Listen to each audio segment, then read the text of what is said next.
جب کوئی غم آئے پریشانی آئے تو واویلا نہ مچایا کرو, رونے دھونے کی اجازت ہے.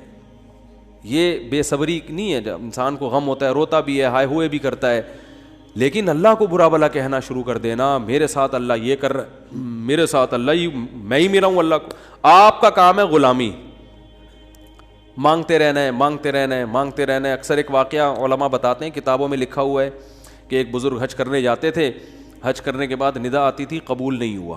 کیا ندا آتی تھی؟ قبول نہیں ہوا.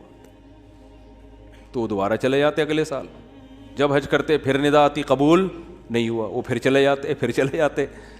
تو کسی نے کہا کہ آپ خود ہی بتاتے ہو کہ جب میں حج سے فارغ ہوتا ہوں آسمان سے ایک ندا آتی ہے کہ قبول نہیں ہوا, تو پھر کیوں جاتے ہو بار بار بار بار؟ تو انہوں نے کہا بھائی میرا کام ہے حج کرنا, اپنی کوتاہیوں کی اصلاح کرنا, قبول کرنا کس کا کام ہے؟ اللہ کا. اب اللہ سے تو لڑ تھوڑی سکتا ہوں, اور یہ بھی نہیں ہے کہ اب فنٹر نہیں بنو کہ اب تو ہم نہیں جائے گا بھائی, اب تھوڑی 2 دفعہ چلے گا 3 دفعہ چلے گا, ہر دفعہ یہ آواز آ رہی ہے اب تھوڑی ہمارے پاس اور بھی دنیا میں غم ہے بھائی, یہ حج ہی کرتے رہیں گے کیا؟ یہ ہوتا اصل میں لوگوں کا یہ رویہ ہو گیا ہے. دعا میں بہت ہو رہا ہے یہ, یار ہم نے دعا مفتی صاحب 6 دفعہ دعا مانگ لی پھر بھی فائدہ نہیں ہو رہا. اب یہی تھوڑی کہ دعا مانگتے بول نہیں رہے ہوتے, مفتی صاحب سے ڈر رہے ہوتے ہیں تو بھائی اتنا اللہ سے ڈر لو. وہ بعض تو بول بھی دیتے ہیں.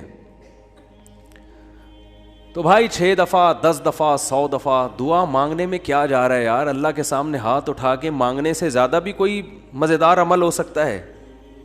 نہیں قبول ہو رہی, اہل اللہ کہتے ہیں نہیں قبول ہو رہی نا, اس میں مانگنے میں اور زیادہ مزہ ہے, ٹھیک ہے نا, اس میں مانگنے میں یہ اللہ ایمان کا امتحان لے رہا ہے. تو ہم غیب پر ایمان کے دعوے دار ہیں, اللہ تو نہ قبول کر, ہم تو مانگتے رہیں گے, ہمیں مزہ اسی میں آتا ہے. حضرت عمر رضی اللہ تعالی عنہ کا قول ہے کہ مجھے اس سے غرض نہیں ہے کہ میری دعا قبول ہو رہی ہے کہ نہیں ہو رہی, یہ تو میرا کام ہی نہیں ہے کہ یہ اللہ کی ذمہ داری ہے, یہ ہماری ٹینشن, یہ تو میں حضرت عمر کے الفاظ اپنی زبان میں بتا رہا ہوں, یہ ہماری ٹینشن ہے ہی نہیں, یہ تو اللہ کا کام ہے نا, قبول کرنا تو اس کا کام ہے. فرمایا مجھے اس کی فکر ہوتی ہے کہ دعا مانگنے کی توفیق مل رہی ہے کہ نہیں مل رہی.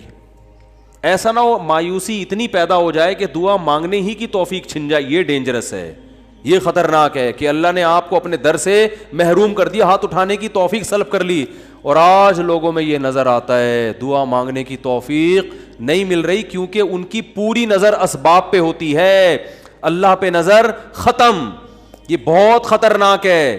دیکھو اسباب پہ نظر رکھو گے, ہو سکتا ہے اسباب اختیار کر کے کام تو ہو جائے, لیکن اللہ کی جب عدالت میں کیس لے کے جاؤ گے, فائل داخل کرو گے, وہاں سے جو کام جب منظور ہوگا نا, اس کام کی نوعیت میں اور آپ کے کام کی نوعیت میں زمین اور آسمان کا فرق ہوگا. جب اللہ کے سامنے کیس لے گئے, کام خراب بھی ہوگا تو بنے گا, اور جب اسباب پہ نظر رکھو گے بنے گا بھی تو ہو سکتا ہے اس میں خیر نہ ہو, یہ کوئی الٹا کام ہو رہا ہو. جس کام سے آپ نے اللہ کو نکال دیا اب اس میں خیر کی توقع نہ رکھیں آپ.